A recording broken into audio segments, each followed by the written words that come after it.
We have one more class left to discuss. Of course, if you have been catching up on the channel, you can see that we have a chance to discuss about new seasonal features of the War of the Last Snow. Season of Stripe 5, finally new KVK, and we had a chance to speak about the Druid. We spoke about engineering, we spoke about Herbalist. I won't gonna lie, every single one of them are really interesting and fun to play. Maybe most fun is of course engineering, but we have one more class which is left here. That's the Warlord class mentor Hosk, and something tells me that this class will be all about PvP, right? Battle hardened military leaders adapt at rallying their forces and employ strategy to prevail, receiving healing from the battle and charge into the fray. So the gameplay looks like this. Warlords cast the Stewardship to allow their legions to gain healing after battle according to number of enemy units they defeated. So this looks like Race of Remedy, but nerfed. So yeah, I guess okay. It's interesting what kind of skills this starship will have, but it has a vibe of Race of Remedy basically. So cost is 20 AP. For the next 30 minutes, lightly wounded units in your legions are healed after battle. The healing rate is equivalent to 50% of enemy units that the legion defeated in the battle.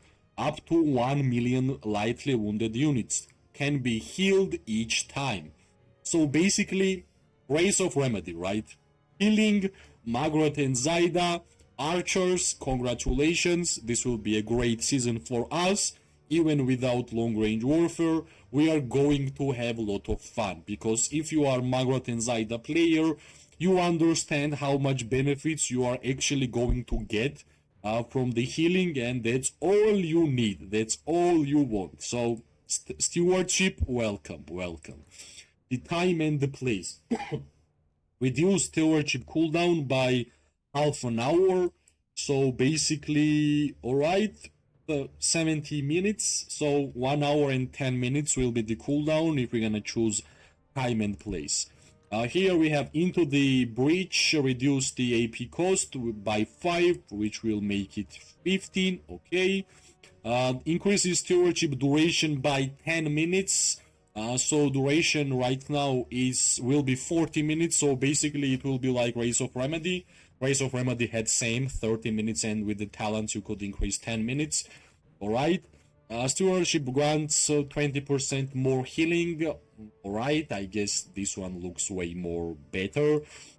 Here we have legions receive 5% fewer severely wounded units while Stewardship is active. You can use this skill if you want your enemies to get lower merits, because they will get lower merits basically by this skill. Legions gain 5% more merits while Stewardship is active, pretty basic. Spirit of Warfare, right? That should be interesting.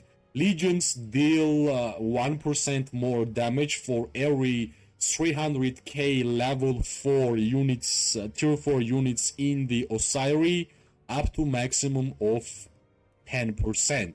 Does not apply to rallied or garrison armies. Alright.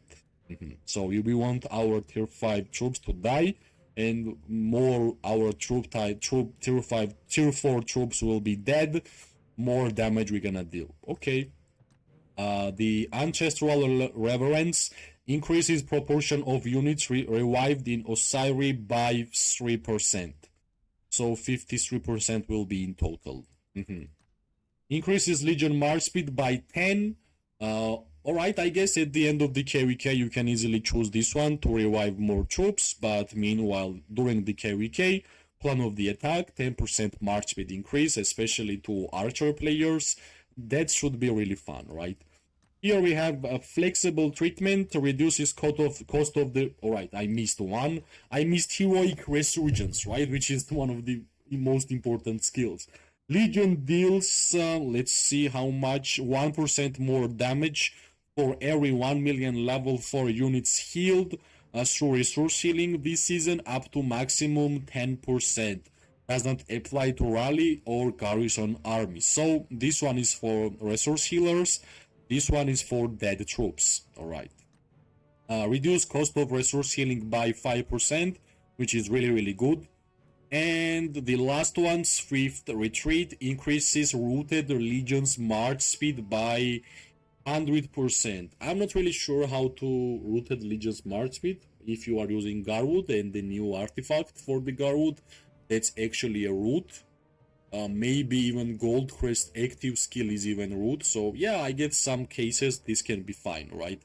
So this is the PvP class, which I think every single player will be using during the open field PvP. So if I was me, how would I build the Warlord class, right? So of course I would start with Stewardship.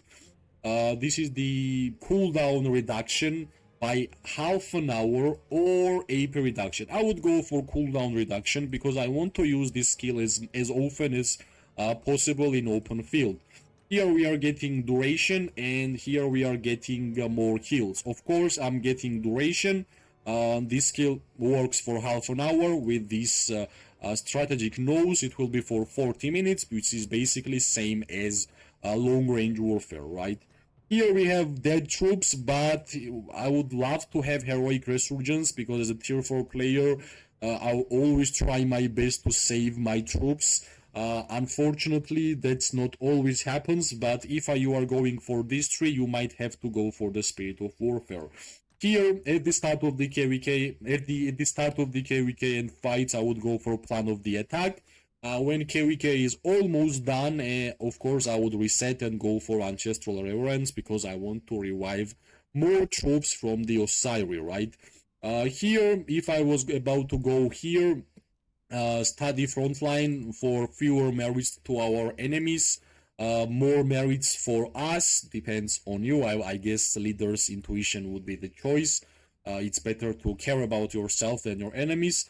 If you are going to resource heal, and basically every single fighter is going to resource heal in this game, you'll love to have heroic resurgence. And here, of course, between like flexible treatment and Swift treaty, I would be going for flexible treatment, right?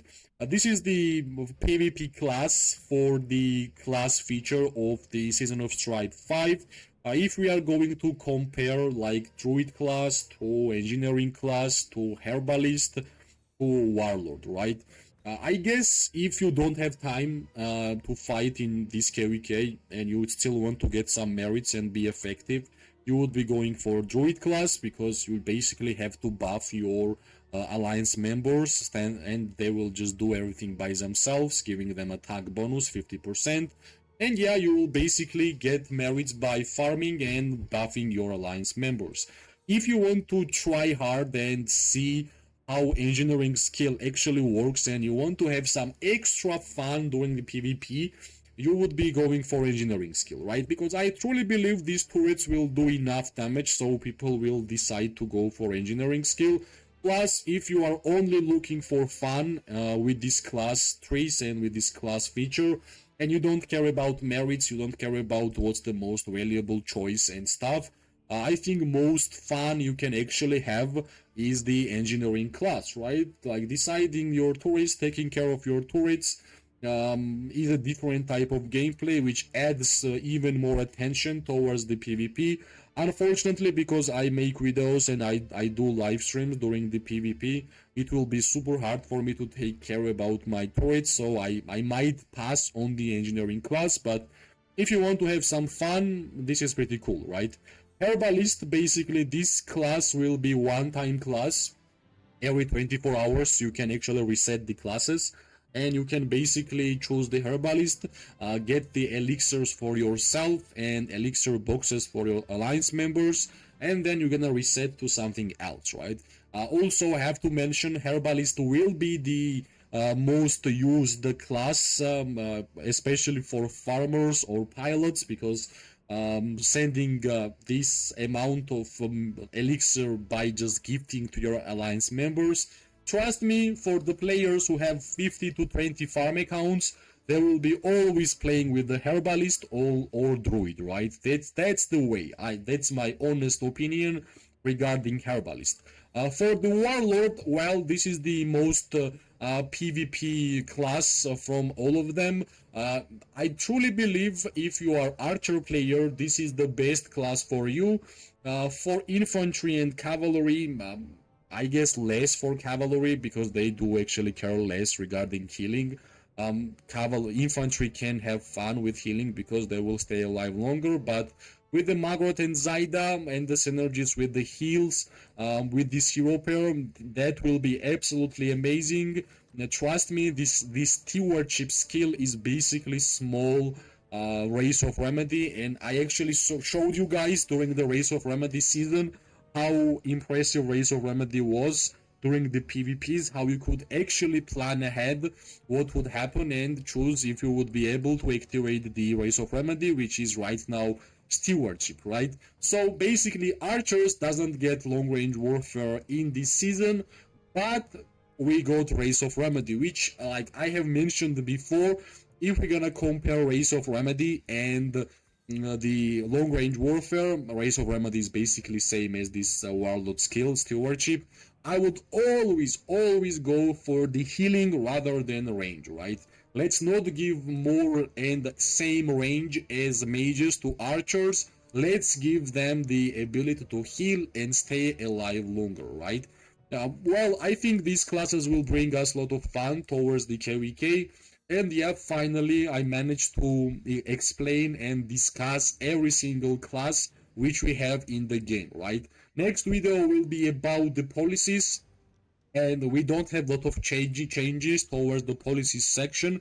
We have one most important change which will be impactful, and I'm really glad that we are getting this kind of change in the policies section. So if we're gonna check these policy videos, which will be the next one after this video, because trust me, ruining your policies will make your start even worse, but choosing the correct policies on the good order, especially at the start of the KVK, will make your life even easier, right? So yeah, policies are back. I was kinda expecting long range warfare in policies because they have actually said something like that in their Q&A, but I guess they are still testing, they are still deciding which way to go.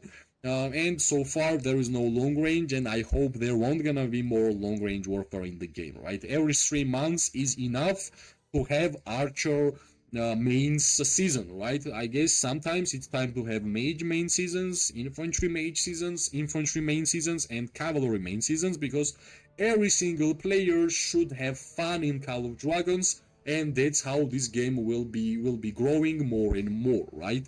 So yeah, that's enough for me regarding classes. Hopefully during the KVK I will show the gameplay of the classes and we will have way more fun. As always, if you like the video, press like, subscribe, share. It always gives me more and more motivation to make more content for this game. I wish everybody amazing day, morning and night. We are going to see each other really soon. Bye bye and good luck.